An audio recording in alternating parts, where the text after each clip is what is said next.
নাটোরে রেলপথ অবরোধের হুঁশিয়ারি ও নাশকতাকারীদের গ্রেফতারের দাবিতে মানববন্ধন অনুষ্ঠিত হয়েছে।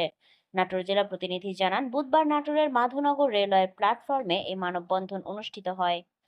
আগামী 7 দিনের মধ্যে নাশকতাকারীদের গ্রেফতার করা না হলে রেলপথ অবরোধের হুঁশিয়ারি ও কঠোর আন্দোলনের ডাক দিয়েছে জনতা। এ সময় মানববন্ধনে বক্তব্য রাখেন বিএনপি নেতা আবুল হোসেন মৃধা, মাধবনগর ইউপি শ্রমিক দলের সভাপতি নজরুল ইসলাম নজু, মাধবনগর ইউনিয়ন শ্রমিক দলের সহসভাপতি আব্দুল মান্নান মৃধা, যুবদল কর্মী সাজু শিকদার সহ অন্যান্যরা। মানববন্ধনে বক্তারা বলেন, দেশব্যাপী আলোচিত এই ঘটনায় প্রশাসনের তেমন কোনো ভূমিকাই নেই। এখন পর্যন্ত নাশকতার ঘটনায় নাশকতাকারীদের কাউকেই গ্রেফতার করা হয়নি। নলডাঙ্গায় সক্রিয় হচ্ছে আওয়ামী লীগ। তারা নানা কৌশলে প্রশাসনের সাথে ও অন্য বিভিন্ন রাজনৈতিক দলগুলোর সাথে মিশে নিজেদের মিশন বাস্তবায়ন করছে। উপজেলায় মাধবনগর রেলে নাশকতা, দেয়ালি লিখনের মাধ্যমে তাদের তৎপরতা সামনে আসছে। বক্তারা নাশকতাকারীদের গ্রেফতার করার দাবি করেন এবং নাশকতাকারীদের গ্রেফতার করা না হলে রেলপথ অবরোধ ও কঠোর আন্দোলনের হুঁশিয়ারিও দেন। গত 2 মাস হয়ে যাচ্ছে এই যে রেলের তালামারি ছিল নাশকতা করার কারণে এই রেলে কোনো আসামি এখনও ধরা হচ্ছে না। আমরা প্রশাসনের কাছে দৃষ্টি আকর্ষণ করেছি এই আসামিগুলো যেন ধরা হোক। এই নাশকতাকারী আওয়ামী লীগের বড় বড় ক্যাডারেরা সব ঘুরে বেড়াচ্ছে, এখনও তার কোনো ব্যবস্থাই নেওয়া হচ্ছে না।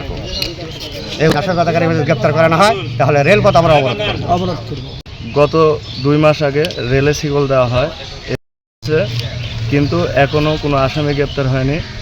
ছাত্রলীগ, যুবলীগ এরা বারবার মান্যবরে নাশকতা করতেছে, কিন্তু আমরা প্রতিবাদ জানানোর পরেও প্রশাসন এগিয়ে আসে না। তো আমরা মিডিয়াতে বা প্রশাসনের কাছে দৃষ্টি আকর্ষণ করছি খুব তাড়াতাড়ি যেন এদেরকে। 2 মাস হয়ে গেল মাদনগর স্টেশনের দক্ষিণ পাশে ওখানে রেলকে তালা দিয়ে করেছিল নাশকতা করার জন্য। সে আসামি এখনও ধরা পড়েনি বা কোনো উদ্যোগ দেখছি না। আমরা 7 দিনের মধ্যে এই যদি নাশকতা ওই আসামি ধরা না হয় 7 দিনের মধ্যে আমরা অবরোধ করতে বাধ্য হব। গত 2 মাস হয়ে গেল এখনও পর্যন্ত কোনো আসামি ধরা হয় নাই।